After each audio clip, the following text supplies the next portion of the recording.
sont sans logement en hiver mais aussi au printemps, la rue n'ayant pas de saison. Ces hommes, ces femmes, ils sont pour des mobiles très divers, des petits et des grands, mais toujours des raisons douloureuses pour eux. Ils appellent le 115 géré par l'association Le Pont. On appelle pour eux le 115, la maraude de la Croix-Rouge le fait aussi, les aide, les soutient. L'urgence est de leur trouver, quand ils le veulent, un toit, un respect, une dignité, une suite plus humaine à leur détresse. J'arrive à un certain âge, maintenant même dans la rue, pour moi, ça n'aurait pas été possible. J'aurais pu continuer, mais non, pour moi, c'est plus possible. Non, j'ai eu coucher à moins de 15 à Dole, c'est rien ici. À Dole, le pays de Pasteur. Mais bon, ça, c'est les aléas de la vie. J'avais un problème d'endettement. Je me suis trouvé à la rue. Je voulais dormir là-bas, mettre des cartons, dormir dans l'endroit de là où il y a la poubelle, parce que j'avais fait froid, je ne peux pas dormir dehors. Une fois qu'il y a une réception de l'appel 115, on est appelé, nous, la Croisée des Chemins, pour nous dire voilà, il y a telle et telle personne qui sont à la rue, sur Châlons, ou qui sont sur une autre partie du département, mais qui nous sont orientés parce que nous, on a de la place éventuellement. Et après, on accueille la personne, ou la famille, ou le ménage, et on les accompagne jusqu'à notre dispositif, c'est-à-dire qu'on est sur plusieurs appartements en éclaté sur le Chalonnais. Donc voilà, voire plus largement, on va dire le Grand Châlons. On accompagne les personnes, c'est-à-dire que quand on les installe dans les appartements, on vérifie bien qu'il y a des draps, des couvertures, etc.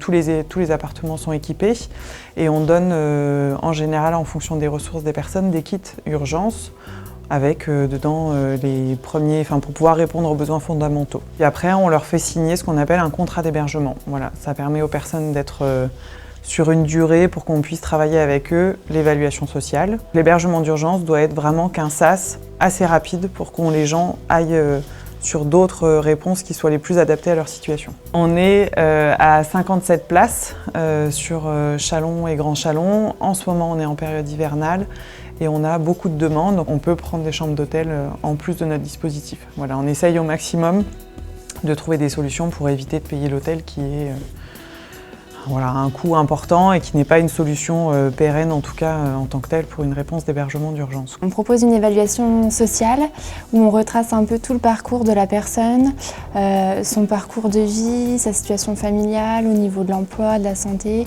qu'est-ce qui s'est passé pour qu'elle fasse le 115.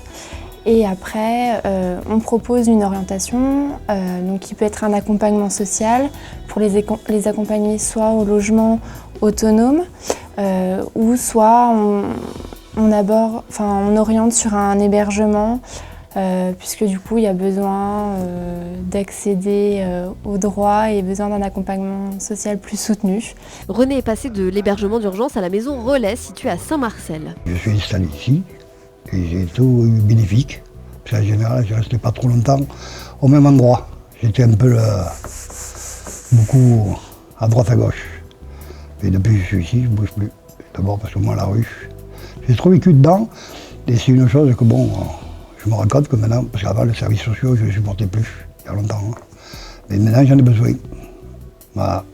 J'en ai rencontré des services sociaux,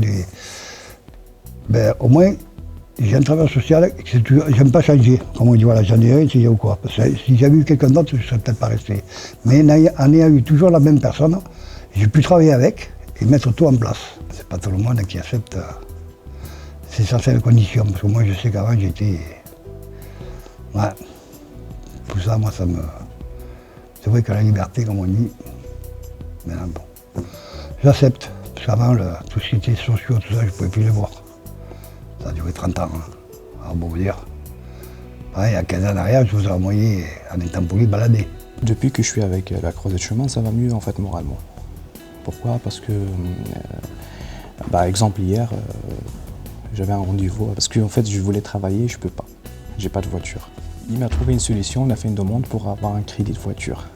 Donc moi juste, même s'ils n'acceptent pas, en fait l'espoir. On est en train de faire un dossier pour des logements. L'établissement La Croisée des Chemins est géré par l'association pour l'accueil et la réinsertion, autrement dit l'APAR. Elle emploie 40 salariés pour la zone du Grand Châlons et du Louhanais. La Croisée des Chemins s'occupe aussi des demandeurs d'asile, des primo-arrivants, des personnes rejetées de la demande d'asile. À cette Croisée des Chemins difficile, on s'arrête pour repartir et vivre dans une société plus fraternelle.